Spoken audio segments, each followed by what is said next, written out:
Good afternoon или good morning, неважно, в какое время суток вас застанет мое видео.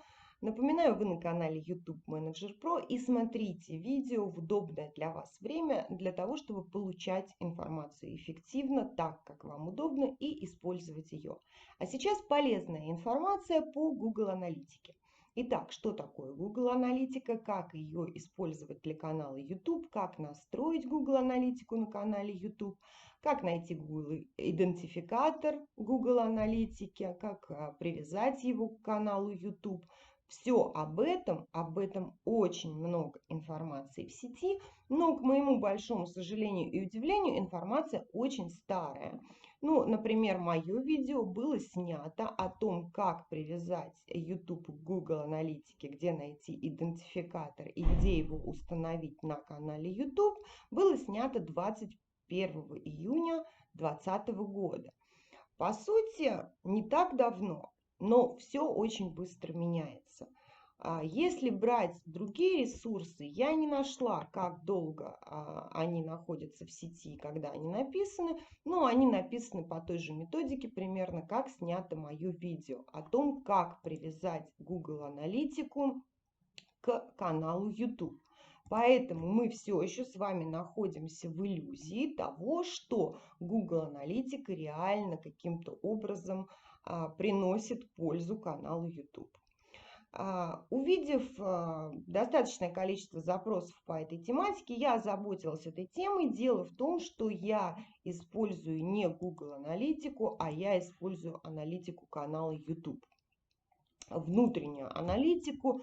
И хоть я и заморочена достаточно серьезно на аналитике, я скорее делаю какие-то свои внутренние таблицы, внутренние диаграммы, да, по отчетам, пользуюсь рекламной аналитикой по Google рекламе.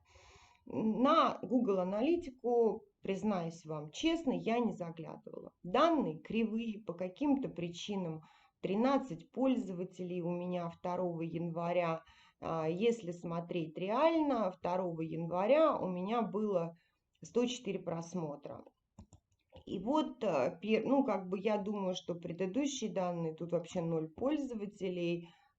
Судя по диаграмме, да, месячной, вы видите, что это совершенно не так. Даже где низко, там все равно 64, какое-то количество есть. Такого нуля не было.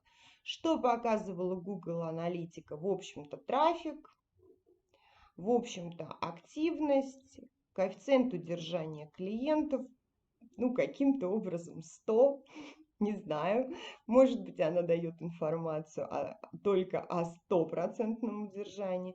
Когда смотрят ваше видео, где и с каких устройств. У меня почему-то показывает, что смотрят только с компьютеров, какие страницы просматривают пользователи. И, конечно же, если вы подключены к монетизации, я не подключаю монетизацию на канале, как-нибудь расскажу почему. Итак, Google Аналитика дает кривые данные и, судя по всему, давала. Возможно, я как-то ее совершенно неправильно настроила.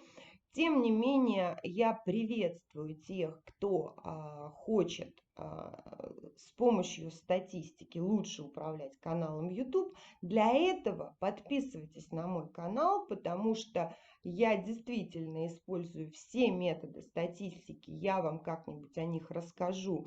Это и Google Trends, и все программы, которые используются для подбора тегов. Это и внутренние диаграммы, которые я строю в Google таблицах или в Excel. Аналитика по рекламным кампаниям в Google рекламе достаточно интересная.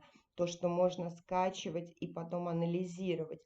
И поэтому я очень приветствую активность по этому вопросу, но хочу вас с одной стороны разочаровать, с другой стороны хочу вас порадовать.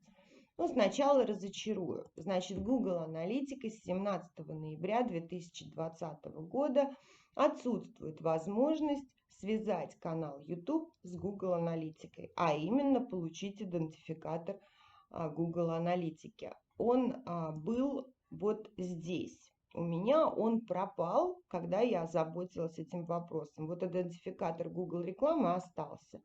а идентификатор Google Аналитики исчез. Поэтому здесь рекомендуют пользоваться аналитикой YouTube. Напоминают, что данные будут доступны до 1 февраля 2020 года. На самом сайте Google Аналитики я почему-то это не нашла. Очень интересна связь Google Аналитики с YouTube, именно которая внутренняя, да, корпоративная, потому что только на справке YouTube я нашла эту информацию. Итак, до 1 февраля вы можете скачать статистику, если вдруг она у вас совпадает с действительностью. У меня не совпадает. Значит, аналитика канала, в принципе, да, претерпела очень большие изменения, и я снимала про это видео. Вы можете здесь посмотреть в моих видео. Я дам ссылку про новые возможности аналитики. Также вы можете использовать программную аналитику, такую как, вот я, например, использую, допустим, аудит канала по vidIQ, да. Я, например, использую TrueBuddy программу, я, например, использую Keyword Tools и Google Trends. Масса ресурсов для аналитики, поэтому еще раз говорю, что раз мы с вами на одной волне, давайте не будем расстраиваться, что ресурс Google Аналитики больше не связан, нам не требуются дополнительные ресурсы, нам требуются эффективные ресурсы. Подписывайтесь на мой канал, будем вместе развивать и продвигать наши каналы YouTube.